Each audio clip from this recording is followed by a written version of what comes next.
જય હિન્દ વિદ્યાર્થી મિત્રો, મારું નામ ભાવનિક સોલંકી।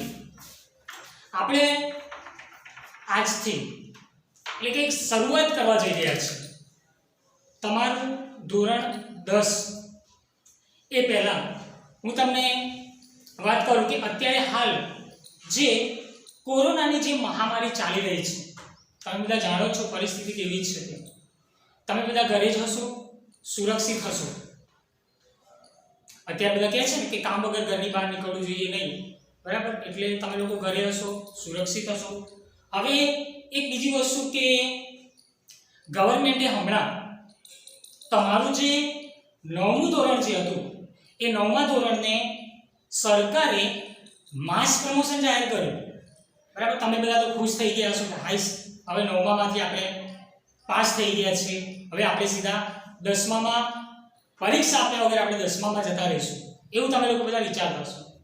હા, એટલે આ વખતે એવું છે કે આપણે હવે ટૂંક જ સમયમાં એટલે કે તારીખ 26 થી એટલે કે સોમવારથી જ આપણે તમારું 10મું ધોરણ સ્ટાર્ટ કરી રહ્યા છીએ।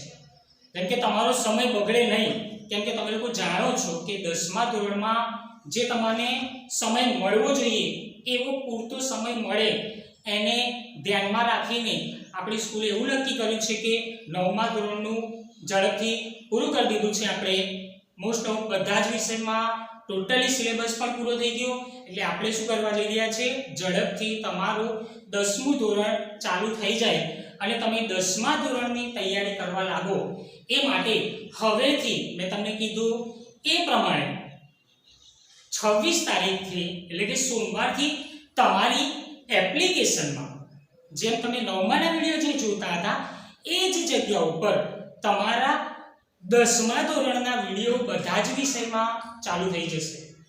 10મા ધોરણના વિડીયો ચાલુ થઈ જશે એટલે એવી આશા રાખું કે તમે લોકો જે 9મા ધોરણમાં આપણે જે પ્રમાણે કરતા હતા એ પ્રમાણે તમે રેગ્યુલર વિડીયો જોશો, રેગ્યુલર તમારું હોમવર્ક છે જે લખવાનું છે એ બધું જ તમે રેગ્યુલર કાર્ય ચાલુ રહે અને તમારું 10મું જે છે એ સફળતાપૂર્વક આપણે પાર પાડીએ। તમે જાણો છો 10મું એટલે તમારું બોર્ડ છે, 10મું એ તમારું બોર્ડ એક્ઝામ તમારે આપવાની છે, બરાબર? એટલે 10મા ધોરણની બોર્ડની વાત કરીએ તો આપણો વિષય જે છે, તમે બધા મને ઓળખો છો કે ભાવનિક સર આપણે મળ્યા જ હતા જ્યારે તમારું 9મું થોડાક સમય માટે આપણે ગવર્મેન્ટે જ્યારે ચાલુ કર્યું એ વખતે આપણે મળ્યા હતા। મારી સાથે તમે લોકો ભણી જ ગયા છો, બરાબર? રૂબરૂમાં પણ આપણે મળ્યા છીએ, ઓનલાઈન વિડીયો તો તમે જોતા જ હતા। હવે સમાજ વિદ્યાની હું તમને વાત કરું, ધોરણ 10 ની વાત કરીએ। પહેલા તો સમાજ વિદ્યામાં ધોરણ 10 ની આપણે ચર્ચા કરીએ છીએ તો એમાં તમે જે 9મા ધોરણમાં જે સમાજ વિદ્યા ભણ્યા છો, હું તમને એમ કહું તમે બધા ખુશ થઈ જશો। શું કે તમે જે 9મા ધોરણમાં સમાજ વિદ્યા ભણ્યા છો ને એના કરતાં એકદમ ઈઝી, મેં તમને કીધું તો યાદ હોય તો કે આપણે 10મા ધોરણમાં તમે આવશો ને ત્યારે સમાજ વિદ્યા એકદમ સહેલું છે। આપણો એસએસ વિષય 9મા ધોરણ કરતાં 10મા ધોરણમાં સહેલું છે। તો ઘણા લોકો પ્રશ્ન થાય સાહેબ સહેલું કઈ રીતે સહેલું સાહેબ? તો હું તમને જણાવી દઉં કે 9મા ધોરણમાં તમે જાણો છો કે કેવા ચેપ્ટરો આવતા હતા, એના કરતાં બહુ જ સરસ ચેપ્ટરો 10મા ધોરણમાં છે। બંનેને આપણે કમ્પેરિઝન કરીને તમને સમજાવું કે દાખલા તરીકે 9મા ધોરણમાં આપણે ચેપ્ટરો તમે જોયા તો શરૂઆતમાં વિશ્વ યુદ્ધોને લગતા ચેપ્ટરો હતા। વિશ્વ યુદ્ધો કે અમેરિકા છે, ચીન છે, રશિયા છે, આ બધા દેશોની માહિતી આપેલી કે જે તમને યાદ કરવામાં, લખવામાં બહુ જ અવકોલ કે આ બધું કેમનું યાદ રહેશે, સાલ, ઈસવીસન, આ બધું 9મા ધોરણમાં વધારે આપેલું છે એ હું તમને કહેતો હતો। મેં તમને વાત કરી હતી એ વખતે જ્યારે આપણે રૂબરૂમાં મળ્યા હતા એ વખતે 9મા ધોરણના જ્યારે લેક્ચર ચાલુ કરે આપણે ઓફલાઈન ત્યારે। 10મા ધોરણમાં તમારે કેવું છે, જેમ તમે 9મા ધોરણમાં તમને કીધું ને ઈસવીસન આપી હતી, વિશ્વ યુદ્ધો, આખા વિશ્વને ધ્યાનમાં રાખીને 9માની ચોપડીમાં આપ્યું હતું, જ્યારે તમારી જે 10માની જે ચોપડી છે એસએસની સમાજ વિદ્યાની જે 10માની ચોપડી છે એમાં ચેપ્ટરો એટલા સરસ આપેલા છે, વાર્તા જેવા મુક્ત ચેપ્ટરો છે। અને બીજી એક સારી વસ્તુ હું તમને કહી દઉં કે 10મા ધોરણની ચોપડીમાં કોઈ અલગ દેશ કે વિશ્વના કોઈ દેશ વધારે આવતા નથી. ઓનલી ફોર બને ને ત્યાં સુધી આપણા ભારત દેશ વિશે જ ભણવાનું છે, આપણી ભારતીય સંસ્કૃતિ વિશે જ ભણવાનું છે તમારે. જેમ 9માં તો બધા દેશો વિશે તમે ભણતા હતા, 10માં એકદમ એક વસ્તુ તો થઈ કે તમારે ભારત દેશ વિશે જ ભણવાનું થશે. અને બીજી એક સારી વસ્તુ તમને જે યાદ નથી રહેતું એ શું કે સાહેબ ઈસવીસન અને જે સાલ આવે એ બધી યાદ નહીં રહેતી. તમે 10મા ધોરણમાં કેવું છે કે આવું ઈસવીસન ને જે સાલ આવે છે એવી વધારે ક્યાંય એવી ઈસવીસન કે સાલ તમને ક્યાંય જોવા નહીં પડે. ક્યાંક જ કોઈક ચેપ્ટરમાં આપી હશે પણ એ પણ તમને યાદ રહી જશે. હું તમને વ્યવસ્થિત રીતે એવો પ્રશ્ન હશે હું તમને વ્યવસ્થિત રીતે પ્રશ્ન તૈયાર કરાવી દઈશ. હવે મેં તમને કીધું એ પ્રમાણે કે 10મા ધોરણનું જે સમાજ વિદ્યા જે છે એકદમ ઈઝી છે 9મા ધોરણ કરતા. હવે હું તમને એક વાત કહું કે ટોટલ સાહેબ તમે એમ કહેશો કે સાહેબ 10મા ધોરણમાં આપણે એસએસ માં ચેપ્ટરો કેટલા છે, તો હું તમને કહું કે આપણે 10મા ધોરણમાં એસએસ ના ટોટલ ચેપ્ટર એ લખું છું ટોટલ ચેપ્ટર જોઈએ તો તમારે ટોટલ ચેપ્ટર 21 ચેપ્ટર તમારે ભણવાના. કેટલા ચેપ્ટર ભણવાના છે? 21 ચેપ્ટર ભણવાના છે. હવે ગયા વર્ષની વાત કરીએ ને તો કોરોનાની જે મહામારી ચાલી રહી હતી એના કારણે ગવર્નમેન્ટે જે છે એમાંથી અમુક ચેપ્ટરો રદ કરી નાખ્યા. આપણે 9માં બી કર્યા હતા, તમે જાણો છો એ જ રીતે 10માં બી અમુક ચેપ્ટરો શું કરી દીધા હતા? રદ કરી દીધા. હવે આ વખતે શું થશે એની કોઈ પણ માહિતી આપણી પાસે છે નહીં. આ વખતે શું થવાનું છે એની આપણને ખબર છે નહીં. એટલે આપણે શું કરીશું, ક્રમ વાઇઝ જે ચેપ્ટરો છે એ ચેપ્ટરો આપણે ચલાવીશું અને એ ચેપ્ટરમાં જેટલા પણ પ્રશ્નો હું તમને વિડિયો લેક્ચરમાં જેટલા પણ પ્રશ્નો હું તમને સમજાવું છું એટલા પ્રશ્નો તમારે સમજવાના છે, એટલા પ્રશ્નોની તમારે તૈયારી કરવાની છે અને એટલા પ્રશ્નો તમારે તમારી નોટબુકની અંદર સારા અક્ષરે શું કરવાનું છે? રોજિંદા એટલે કે ડેલી તમારે એ લખવાનું ચાલુ રાખવાનું છે. એટલે જેટલા પ્રશ્નો ચાલે એ પ્રમાણે હું તમને હોમવર્ક આપું છું એ પ્રમાણે તમારે લખવાનું છે. ચેપ્ટરની વાત કરીએ તો ટોટલ ચેપ્ટર જે છે 21 ચેપ્ટર છે. કેટલા ચેપ્ટર છે? 21 ચેપ્ટર તમારા 10મા ધોરણના એસએસ ના. હવે તમે બધા જાણતા હશો કે આપણે એસએસ વિષય જે છે સામાજિક વિજ્ઞાન. હવે સામાજિક વિજ્ઞાનની અંદર બી તમે જાણો છો, તમે આગળના ધોરણમાં ભણી ગયા છો કે સમાજ વિદ્યા જે છે એને અલગ અલગ ભાગમાં વહેંચી દીધું છે. એ તો બધા તમે જાણો છો, આપણે પહેલા પણ ચર્ચા કરેલી છે. હવે કોઈ કહેશે કે કયા કયા ભાગમાં આવે, તમે બધા યાદ કરો. ચલો કયા કયા ભાગ હશે તમને માઇન્ડમાં અમુક છોકરાઓને ખબર પડી જશે કે એસએસ જે છે સમાજ વિદ્યા છે એના કેટલા ભાગ પડે છે, કયા કયા ભાગ તમે નામ યાદ કરો તમને કદાચ ખબર હશે, મગજમાં વિચારે કે સાહેબ શાની વાત કરે છે. તો જોઈએ કે સૌથી પહેલી જે વાત કરીએ તો તમારા જે 21 ચેપ્ટરો જે છે ટોટલ ચેપ્ટરો કેટલા? 21 ચેપ્ટરો જે છે એ 21 ચેપ્ટરની અંદર 1 થી 7 ચેપ્ટરો, કેટલા? 1 થી 7 ચેપ્ટરો ઇતિહાસના છે. 1 થી 7 ચેપ્ટરો જે છે એ ઇતિહાસના છે. 1 થી 7 ચેપ્ટરો કયા છે? ઇતિહાસના ચેપ્ટરો છે. ઇતિહાસમાં સંસ્કૃતિ આપણી ભારતના જે રાજાઓ જે છે પહેલાના સમયગાળામાં શું ચાલતું હતું દેશમાં, કોણ પહેલા કયો રાજા થઈ ગયો, આપણી સંસ્કૃતિ કેવી હતી, પ્રાચીન સંસ્કૃતિ, બરાબર, ભારતીય સંસ્કૃતિ, એ તમામ બાબતો જે છે એ તમારે 1 થી 7 ચેપ્ટરમાં ભણવાનું આવશે. હવે 1 થી 6 ચેપ્ટરો તો એવા છે કે જેમાં તમને શું જોવા મળશે? માત્ર ને માત્ર સાંસ્કૃતિક વારસો જોવા મળશે. શું જોવા મળશે? 1 થી 7 ચેપ્ટરમાં સાંસ્કૃતિક વારસો અલગ અલગ રીતે જોવા મળશે. ભારતનો સાંસ્કૃતિક વારસો, પહેલાના સમયગાળા દરમિયાન લોકો કેવું જીવન જીવતા હતા, એમાં કયો કયો સુધારો થયો, પહેલા કઈ વસ્તુ હતી, જેમ કે તાજમહેલ છે, બરાબર, આ બધી વસ્તુઓ વિશે તમને ભણવાનું આવશે. બહુ જ મજા આવશે તમને. આજે 1 થી 7 ચેપ્ટરો જે છે એ તમારા સાંસ્કૃતિક વારસાને લગતા ચેપ્ટરો છે કે જે બહુ જ આમ જોવા જઈએ કે આપણે વાર્તાની રીતે પણ તમે જો એને સમજવાનો પ્રયત્ન કરો તો એકદમ મસ્ત પ્રશ્નો આવશે અને એ પ્રશ્નોને આપણે વ્યવસ્થિત રીતે મસ્ત રીતે હું તમને એ પ્રશ્નો તૈયાર કરાવીશ. એટલે 1 થી 7 જે ચેપ્ટર ઇતિહાસના ચેપ્ટરો છે કે જેમાં હું તમને કહું કે અવશેષો. તમે જાણો છો કે અવશેષોની વાત કરીએ તો અવશેષો જે છે તમે જાણો અવશેષ કોને કહેવાય? તો કે ખોદકામ દ્વારા, પહેલાની વસ્તુઓ જે છે કે ખોદકામ દ્વારા જે આપણને જે વસ્તુઓ મળી આવે છે કે જે સંગ્રહાલયમાં સાચવી રાખવામાં આવે છે, મ્યુઝિયમમાં સાચવી રાખવામાં આવે છે. વાત કરું તમે કે પહેલાના સમયગાળામાં લોકો માટીના વાસણોનો ઉપયોગ કરતા હતા. તમે જાણો છો અત્યારે હાલ પર તમે જુઓ તો ગામડામાં અમુક જગ્યાઓ પર તમને માટીના મકાનો પણ જોવા મળે, માટીના વાસણો પણ જોવા મળે. એટલે આ બધી વસ્તુ તમને આ સાંસ્કૃતિક વારસાના ચેપ્ટરમાં તમને ભણવાનું આવશે. સરસ મજાના ચેપ્ટરો છે તમારા 1 થી 7 ચેપ્ટરો જે છે તે.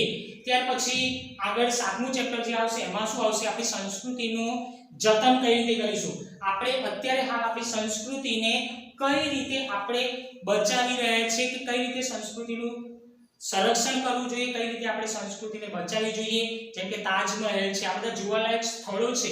આપણી વિશ્વની 7 અજાયબીમાં તાજમહેલને સ્થાન આપવામાં આવ્યું છે. એનું સરકાર જે રક્ષણ કરે છે, જેને અત્યાર હાલ પર તમે જો તાજમહેલની હાલત પણ તમે જુઓ તો લોકો દૂર દૂરથી પણ તાજમહેલને જોવા આવે છે. હજુ સુધી એને કશું જ થયું નથી, કેમ કે સરકાર એની દેખભાળ રાખે છે. આ શું થયું? સાંસ્કૃતિક વારસાનું જતન કહેવાય. શું કહેવાય? સાંસ્કૃતિક વારસાનું જતન.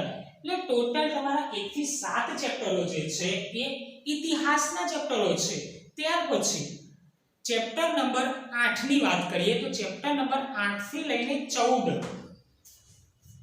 8 થી 14 ચેપ્ટર કયા આવશે? તમારા ભૂગોળના ચેપ્ટરો આવશે. કયા આવશે? ભૂગોળના ચેપ્ટરો છે. 8 થી 14 ભૂગોળના ચેપ્ટર છે. આ ભૂગોળ શબ્દ વિશે બી તમે માહિતગાર છો, તમે જાણો છો ભૂગોળ વિશે. હવે ભૂગોળની વાત કરીએ જેમાં આપણે નકશાઓથી, નકશા આ બધું શામાં આવે? ભૂગોળમાં આવે. જંગલો, નદીઓ, જમીન આ બધી વસ્તુ શામાં આવે? ભૂગોળમાં આવે. એટલે આ બધી વસ્તુ વિશે આપણે જે છે 8 થી 14 નંબરના ચેપ્ટરમાં આપણે જંગલો વિશે ભણીશું. એટલે ઘણા બધા ચેપ્ટર તો કેવા હશે કે સાહેબ આ બધું તો આપણે 9માં બી ભણી ગયા છે, એટલે એકદમ સહેલું. મેં તમને ના કીધું કે ઘણા બધું તો વસ્તુ કેવું આવશે કે તમે 9મા ધોરણમાં પણ આપણે તૈયાર કરી જ લીધું હશે, પણ એમાં શું હશે? થોડીક વધારે માહિતી આપી હશે 10મા ધોરણમાં. એના વિશે થોડી વિસ્તૃત માહિતી આપી હશે, જેના વિશે આપણે સમજીશું. એટલે તમારા જે 8 થી 14 જે ચેપ્ટરો જે છે એ ભૂગોળના ચેપ્ટરો છે કે જેમાં શું ભણીશું? આપણે નદીઓ વિશે ભણીશું, જમીનો વિશે ભણીશું, જંગલો વિશે ભણીશું, વન્ય જીવન વિશે ભણીશું, પ્રાણીઓ વિશે ભણીશું. આ બધી જ બાબતો જે છે એ તમારે આવશે ચેપ્ટર 8 થી 14 માં. જે ચેપ્ટરો કયા? ભૂગોળના ચેપ્ટરો છે. જે ચેપ્ટરો કયા હશે? ભૂગોળના ચેપ્ટરો હશે. ત્યાર પછી હું તમને વાત કરું 14 સુધી તો જોયું. 1 થી 7 ચેપ્ટર ઇતિહાસના ચેપ્ટરો છે. 8 થી 14 સુધીના ચેપ્ટર તમારા થશે ભૂગોળના ચેપ્ટરો થશે. હવે વાત કરીએ આગળ 14 પછીની વાત કરીએ કે ચેપ્ટર નંબર 15, 16 અને 17. ચેપ્ટર નંબર 15, 16 અને 17નું ચેપ્ટર છે. કયું ચેપ્ટર? 17નું ચેપ્ટર.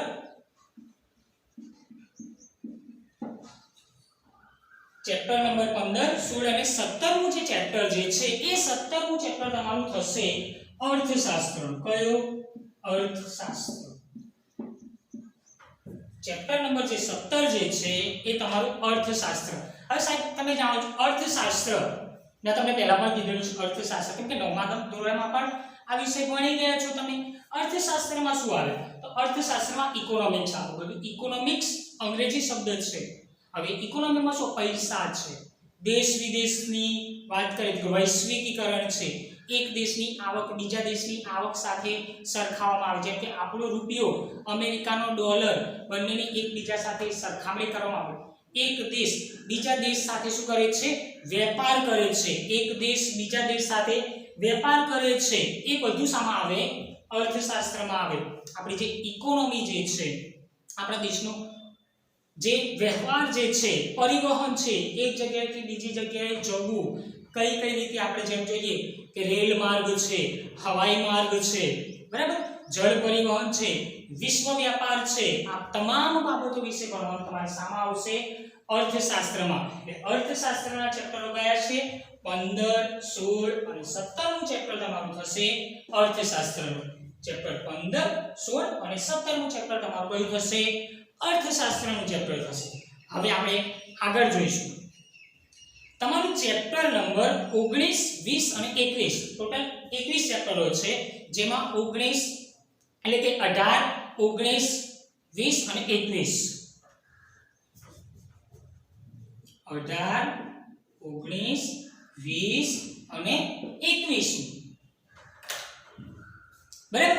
હવે એક 18મા ચેપ્ટરની વાત કરીએ ને તો 18મા ચેપ્ટરમાં કેવું છે, થોડું ઘણું વન્યજીવો વિશે આવી જાય છે.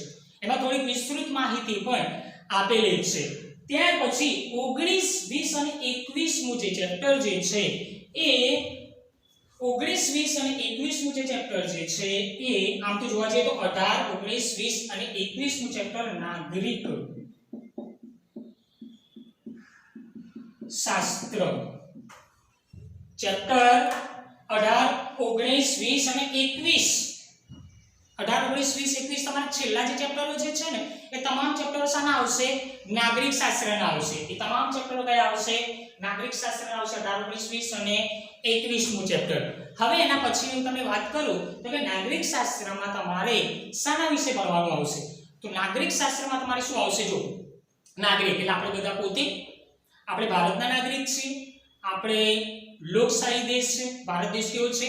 લોકશાહી દેશ છે. બિન સાંપ્રદાયિક દેશ છે કે આપણા દેશમાં સાર્વત્રિક પુખ્ત વયે મતાધિકાર થાય છે. આપણા દેશમાં સરકારની પસંદગી પણ લોકો દ્વારા થાય છે. એટલે આપણો દેશ લોકશાહી દેશ છે, એ તમે બધા જાણો છો. હવે લોકશાહી દેશમાં નાગરિકનું નાગરિકત્વ કેવું છે, કઈ રીતે જીવન જીવે છે, સમાજમાં કેવી રીતે એની ભૂમિકા છે, એના વિશે આપણે 18, 19, 20, 21માં ચેપ્ટર સુધી આપણે અભ્યાસ કરીશું. નાગરિક શાસ્ત્રની વાત કરીએ તો કેવા ચેપ્ટર છે? જેમ કે ગ્રાહક જાગૃતિ. હવે ગ્રાહક જાગૃતિની હું તમને વાત કરું તો ગ્રાહક જાગૃતિમાં કેવું છે કે દાખલા તરીકે મેં તમને ગ્રાહક શબ્દ કીધો, બરાબર? તો ગ્રાહક શબ્દ ઉપરથી તમને ખબર પડી કે ગ્રાહકો કોને કહેવાય. હવે આવું ભણવાનું છે. જો હવે ગ્રાહક વિશે તો તમને ખબર જ હોય ને કે ગ્રાહક કોને કહેવાય. જેમ કે હું તમને ઉદાહરણ આપું, હું દુકાનમાં કે મોલમાં કોઈ વસ્તુ ખરીદવા માટે જાઉં છું. હું દુકાનમાં કે મોલમાં કોઈ વસ્તુની ખરીદી કરવા માટે જાઉં છું તો હું શું થયો? ગ્રાહક થયો.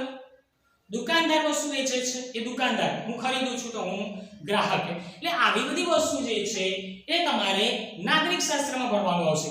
બીજું, ગ્રાહક સિવાય બીજી ઘણી વસ્તુ ભણવાનું આવે. એવા ચેપ્ટરો છે કે જેમાં ભાવ વધારો, દેશમાં જે ચીજ વસ્તુઓના ભાવ દિવસે ને દિવસે વધી રહ્યા છે, એ ભાવ વધારો શાના કારણે થઈ રહ્યો છે એના વિશે પણ તમારે ભણવાનું આવશે. એટલે ટોટલી ચેપ્ટરો એવા છે કે તમે નામ એના સાંભળો કે એના ઉપરથી તમને અંદાજો આવે કે દેશમાં શું ચાલી રહ્યું છે, તમે લોકો જાણો છો. એને લગતા ચેપ્ટરો છે કે તમે શબ્દને સમજીને પણ એના વિશે તમે પ્રશ્નનો જવાબ લખી શકો. કે માનવ વિકાસ છે, ગ્રાહક છે, ભાવ વધારો છે, સામાજિક પરિવર્તન છે, સમાજમાં શું ચાલી રહ્યું છે, એ તમામ વસ્તુઓ વિશે તમારે ચેપ્ટર 18, 19, 20, 21 આ 4 ચેપ્ટરમાં તમારે આ બધું જ નાગરિક શાસ્ત્રમાં ભણવાનું આવશે. એટલે તમારા જે ટોટલ જે ચેપ્ટરો જે છે, ટોટલ ચેપ્ટર કેટલા છે? 21 ચેપ્ટર છે. ટોટલ ચેપ્ટર કેટલા છે? 21 ચેપ્ટર છે. હવે આ 21 ચેપ્ટરોની વાત કરીએ તો 21 ચેપ્ટરો વિશે હું ફરીથી તમને કહી દઉં છું. ખાસ ધ્યાન આપજો, કેમ કે આપણે ફરીથી જ્યારે ચેપ્ટરનો ચાલુ કરીશું ને ત્યારે હું તમને આ માહિતી નહીં આપું. ડાયરેક્ટ પછી આપણે ચેપ્ટર ઉપર જ ભણીશું, એને જ ફોકસ કરીશું અને એના જ પ્રશ્નો વિશે કે ચેપ્ટર વિશે જ માહિતી મેળવીશું. આ બધી માહિતી પછી હું ચાલુ લેક્ચરમાં કંઈ આપવાનો છું નહીં. એટલે તમે વ્યવસ્થિત રીતે સમજી લો. ટોટલ આપણા ચેપ્ટરો કેટલા? 21 ચેપ્ટર છે, જેમાં 1 થી 7 ચેપ્ટર કયા આવશે? તો કે ઇતિહાસના આવશે, સાંસ્કૃતિક વારસાના આવશે. બરાબર? 1 થી 7. 8 થી 14 ચેપ્ટર કયા? તો કે ભૂગોળના ચેપ્ટર આવશે. 15, 16, 17 ચેપ્ટર કયું? તો કે અર્થશાસ્ત્રનું ચેપ્ટર આવશે. 18, 19, 20, 21 તો કે નાગરિક શાસ્ત્રનું ચેપ્ટર આવશે. એટલે તમારું જે 10મા ધોરણનું જે સામાજિક વિજ્ઞાન જે છે 21 ચેપ્ટરો જે છે એને આ રીતે આવરી લેવામાં આવ્યું છે. આ જ રીતે આવરી લેવામાં આવ્યું છે. એકદમ સહેલું છે. મેં તમને કીધું એ પ્રમાણે કે 9મા ધોરણ કરતાં તમારું 10મું ધોરણ જે છે એ સાવ એકદમ સહેલું છે. મેં તમને કીધું આગળ એ જ પ્રમાણે ફરીથી કહું છું કે તમે જે સાલ, ઈસવીસન અને જે અલગ અલગ દેશો અમેરિકા, ચીન અને આ બધી વસ્તુ વિશે જે 9મા ધોરણમાં ભણતા હતા એ વસ્તુ 10મા ધોરણમાં કે ઈસવીસન સાલ વધારે આવતી નથી. ચીન, રશિયા, અમેરિકા એ બધા દેશો વિશે પણ વધારે કંઈ ભણવાનું આવતું નથી. એટલે મેં તમને કીધું ટોપિક તમને એવું લાગશે કે આપણે વાર્તાઓ કે સ્ટોરી એ ટાઈપના અમુક ચેપ્ટરો છે મેં તમને સમજાય એ પ્રમાણે 10મા ધોરણનું સમાજ વિજ્ઞાન એકદમ સહેલું છે. આપણે ભણવાની ખૂબ જ તમને મજા આવશે. 10મા ધોરણના સમાજ વિજ્ઞાન બધા જ પ્રશ્નો સહેલા આવશે. જે પણ ટોપિક આપણે વિડિયો લેક્ચરમાં ચાલે છે એ તમારે આગળ જે પ્રમાણે કરતા હતા એ જ પ્રમાણે સમાજ વિજ્ઞાનની તમારે નોટબુક વ્યવસ્થિત બનાવવાની છે. ધોરણ 10 સમાજ વિજ્ઞાનની તમારે વ્યવસ્થિત નોટબુક બનાવવાની છે જેમાં આગળ તમારે અનુક્રમણિકા બનાવવાની છે. ફર્સ્ટ પેજ ઉપર તમે અનુક્રમણિકા બનાવો છો. તમે લોકો જાણો છો કઈ રીતે અનુક્રમણિકા બનાવવાની. એ અનુક્રમણિકામાં તમારે શું કરવાનું, જેટલા પણ ચેપ્ટર ચાલે છે એ ચેપ્ટર શું કરવાના છે, એના નામ લખવાના છે. એ પ્રમાણે તમારે એ નોટબુકની અંદર વ્યવસ્થિત રોજિંદા એટલે કે ડેલી જે પ્રમાણે સાહેબ તમને જે વિડિયો લેક્ચર મોકલે છે તમે વિડિયો જુઓ છો એ પ્રમાણે તમારું હોમવર્ક અને લખવાનું ચાલુ રાખવાનું છે. સાથે સાથે તમારું રીડિંગ અને વાંચવાનું પણ ચાલુ રાખવાનું છે. એટલે તમારું જે હવેથી મેં તમને કીધું આગળ એ પ્રમાણે હવેથી આપણે જોવા જઈએ તો કે હવેથી તમારા જે લેક્ચર જે છે એ 10મા ધોરણના જે લેક્ચર આવશે એ તમે આગળ જે પ્રમાણે તૈયારી કરતા હતા એ પ્રમાણે તમે તૈયારી કરશો. અને આશા રાખું છું કે તમારું 10મું ધોરણ જે છે એકદમ સફળતાપૂર્વક આપણે પાર પાડીશું. 10મા ધોરણનું તમારું સારામાં સારું રિઝલ્ટ આવે એ માટે તમને બધાને બેસ્ટ ઓફ લક. અને હવે પછી આપણે લેક્ચર જે તમારા 10માના જે લેક્ચર ચાલુ થશે તેમાં તમારું જે ચેપ્ટર નંબર 1 છે એની આપણે હવે પછીના લેક્ચરમાં એટલે કે તમારું જે 10માના લેક્ચર જે ચાલુ થશે 26 તારીખથી એમાં તમારે એસએસમાં જ્યારે લેક્ચર આવશે ત્યારે આપણે પહેલું ચેપ્ટર આપણે ભણીશું. Thank you.